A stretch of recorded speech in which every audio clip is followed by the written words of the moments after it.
Oke teman-teman, langsung saja kita mulai. Pada soal yang pertama, di sini kita diminta untuk mencari inisial dari mahasiswa-mahasiswa. Nah, tentu saja pada kesempatan ini kita akan menggunakan fungsi text.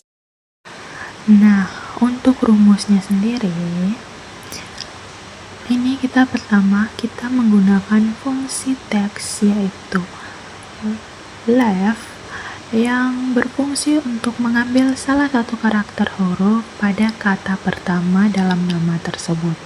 Dan untuk huruf selanjutnya atau inisial selanjutnya, kita menggunakan sintaks if error yang digunakan untuk menangani kesalahan yang mungkin terjadi dalam suatu rumus, serta fungsi main yang berfungsi untuk mengambil karakter dari tengah sebuah string text atau dari posisi tertentu. Begitupun seterusnya untuk fungsi kombinasi antara if error, main, dan juga find. Oke, langsung saja teman-teman kita enter. Nah, di sini sudah muncul inisialnya, yaitu KAW. Lalu kita tinggal drag aja untuk inisial-inisial nama mahasiswa selanjutnya. Kita lanjut untuk soal di sheet 2, soal nomor 1. Berapa banyak perusahaan yang didirikan pada tahun 1980 hingga tahun 2000? Tentu saja di sini kita akan menggunakan fungsi COUNTIF, di mana COUNTIF ini berfungsi untuk menghitung jumlah sel dalam rentang data yang memenuhi kriteria tertentu. Tentu saja kriteria yang kita inginkan di sini yaitu perusahaan yang berdiri pada tahun 1980 hingga tahun 2000. Nah, di sini kita blok dulu pada tabel founder year, lalu kita memasukkan kriteria yang kita inginkan, yaitu yang pertama, lebih dari sama dengan 1980, karena kita ingin mencari perusahaan yang berdiri sejak tahun 1980.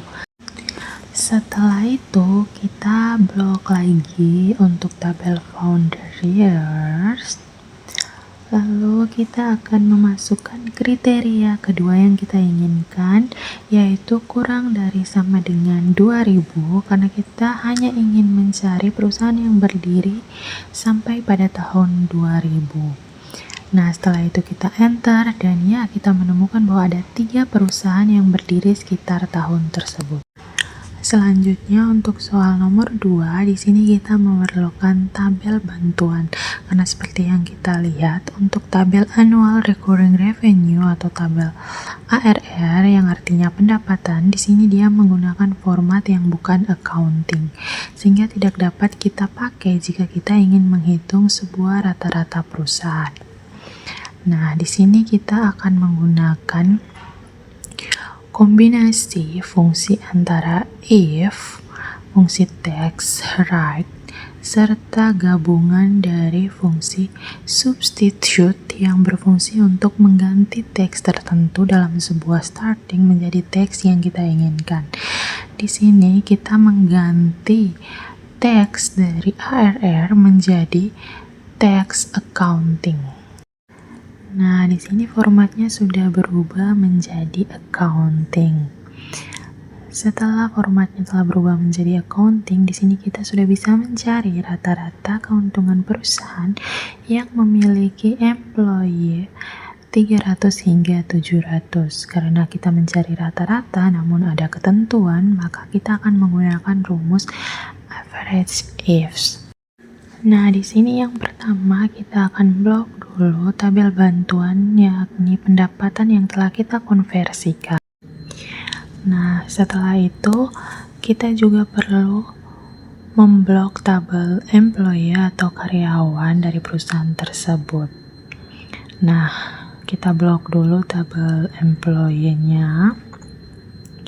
Setelah memblok tabel employee, kita akan memasukkan kriteria yang kita inginkan. Kriteria yang pertama yaitu kurang dari sama dengan 300, karena kita ingin mencari rata-rata keuntungan perusahaan yang memiliki employee paling sedikit yaitu 300. Lalu kita blok lagi range-nya yaitu pada tabel employee. Dan kita akan memasukkan kriteria yang kedua, yaitu lebih dari sama dengan 700, karena range yang paling atas yaitu 700. Oke, di sini kita jangan lupa untuk tanda petiknya teman-teman, lalu kita enter, dan ya, inilah rata-rata keuntungan perusahaannya. Selanjutnya di sini soal nomor 3, kita diminta untuk menghitung berapa banyak perusahaan yang tidak dimiliki oleh USA. Tentu kita akan menggunakan rumus COUNTIF karena kita akan mencari sel dengan kriteria yang bukan USA. Oke, yang pertama kita akan blok terlebih dahulu untuk tabel H-nya. Setelah diblok, kita akan memasukkan kriteria yang kita inginkan, yaitu non-USA atau yang bukan USA, karena itu yang ingin kita cari. Setelah itu kita tinggal klik tombol enter, dan yes, terdapat 7 perusahaan yang bukan milik USA.